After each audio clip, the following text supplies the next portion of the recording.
आज मैं बिहार के उसी लाल के घर में हूं जो जेल में रहते हुए पूरे भारत में आईआईटी में 54वां रैंक हासिल किया और कीर्तिमान स्थापित कर दिया।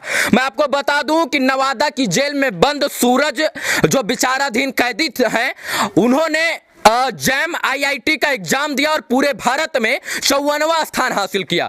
उन्हीं के घर पे हूं। अप्रैल में गांव में कुछ पट्टीदारों में विवाद हो जाता है और इसके बाद पुलिस कार्रवाई में जो है सूरज को जेल में डाल दिया जाता है। सूरज की बौद्धिक विकास इतना था और पढ़ाई में इतनी इच्छा शक्ति थी कि जेल में रहते हुए भी, पढ़ाई करते हुए भी उन्होंने पूरे देश में जो एक जैम आईआईटी का एग्जाम हुआ उसमें उन्होंने 54वीं रैंक हासिल किया। सूरज ने 22 साल की युवा अवस्था में वो कीर्तिमान हासिल कर दिया था, जिस कीर्तिमान और जिस मुकाम को हासिल करने के लिए बड़े बड़े पाठकों के और पढ़ने वाले लड़कों के बाल पक जाते हैं, पसीने छूट जाते हैं और पहले ही प्रयास में जो है 54वां रैंक लिया। इस वक्त इसी गांव के मुखिया हैं और पहले भी आप मुखिया थे जब ये घटना घटित हुई थी? नहीं, उस समय हम मुखिया नहीं थे।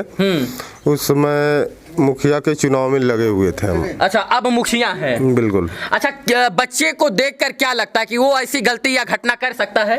नहीं, बच्चे को देखकर लगता है, उसका चेहरा बताता है कि वो बिल्कुल इनोसेंट है। हाँ। और हम तो सरकार से और जिला प्रशासन से ये मांग करते हैं कि उसके भविष्य की कामना करते हुए उसको उसके जिस केस में उसे फंसाया गया है उससे निजात दिलाएं, उसे उसकी अच्छे तरीके से जांच हो। बिल्कुल। फिर से पुनः जांच हो, क्योंकि ताकि दूध का दूध पानी का पानी हो सके, ताकि ये दुनिया में और भारत में ये एक संदेश जाए कि भाई इनोसेंट कहीं भी होता है, यदि उसे किसी गलत तरीके से फंसा दिया जाता है तो उसे सरकार द्वारा या जिला प्रशासन द्वारा निजात मिलता है। चलिए, कहीं ना कहीं सूरज के ये भविष्य का सवाल है और हो सकता है कि वो सही हो या गलत हो, तमाम बातें हैं। हो सकता है वो निर्दोष हो और इसके बाद अगर नए तरीके से साइटी बैठाकर जांच होती है तो तमाम चीजें बातें निकल कर आएंगी। बिल्कुल बिल्कुल। आप पत्र नहीं लिखे डीएम साहब को पुनः जांच हो, क्योंकि आप अब इस गांव के जनप्रतिनिधि, इस पंचायत के,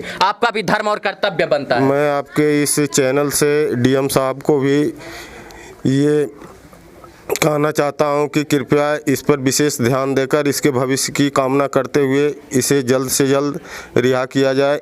चलिए, मेरा चैनल तो आवाज उठा ही रहा है और आवाज उठाएगा। मैं एक बार आपसे भी कहता हूं, आप अपने लेटर हेड पर एक पत्र जो है डीएम साहब को सौंप दे, क्योंकि ये किसी के भविष्य का सवाल है। मुखिया जी बिल्कुल बिल्कुल, मैं सौंपेंगे या नहीं सौंपेंगे? बिल्कुल अवश्य लिखूंगा मैं। चलिए, मुखिया जी ने दिलासा दिया है कि जांच पुनः हो और ठीक तरीके से जांच हो, ईमानदार ऑफिसर जांच करे, इसलिए पत्र मुखिया जी लिखेंगे और जो कीर्तिमान सूरज ने हासिल किया है वो कीर्तिमान करोड़ों और लाखों में से कोई एक बच्चा कर पाता है, जिसके पास सारा इंस्ट्रूमेंट होता है पढ़ने के लिए, कोचिंग संस्थान, क्लासेज, स्कूल, मास्टर, टीचर, अध्यापक होते हैं, वो ये कीर्तिमान हासिल नहीं कर पाता है। एक और माता जी हैं, चाची हैं, मैं इनसे पूछूंगा, सूरज कैसा लड़का था? बहुत बढ़िया लड़का। बहुत बढ़िया। पढ़ने में? बहुत अच्छा था। पढ़ने में अच्छा था? हाँ, बहुत अच्छा। जो है आप चाहती हैं कि जांच दोबारा हो? हाँ हाँ, जांच दोबारा हो इस मामले की? इस मामले में अच्छा हो, उसको निकाल दिया जाए। बहुत बढ़िया है। अच्छा, एकदम देश से आजाद कर दिया जाए, यही हम लोग चाहते हैं ना। चलिए,